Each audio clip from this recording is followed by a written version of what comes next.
دادو سے update share کریں گے ضلع انتظامیہ دادو پولیو مہم کو کامیاب بنانے کے لیے محترک 7 روزہ پولیو مہم کے آج دوسرے روز ڈپٹی کمشنر دادو بختیار علی ابڑو اور ایس ایس پی دادو کیپٹن ریٹائرڈ امیر سعود منگسی نے تحصیل جوہی کا مشترکہ دورہ کیا ہے۔ دورے کے دوران فیلڈ میں کام کرنے والی پولیو ٹیموں سے ملاقاتیں کی۔ ٹیموں نے اپنی اپنی آج کی پیش رفت سیٹ کے متعلق آگاہی دی۔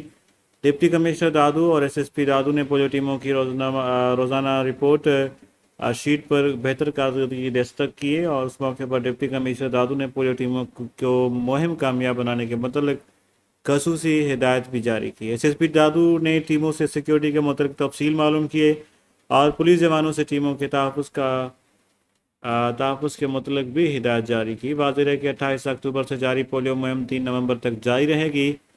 اس مہم میں ضلع کے 4,07,723 بچوں کو پولیو سے بچاؤ کے قطرے بھی پلائے جائیں گے۔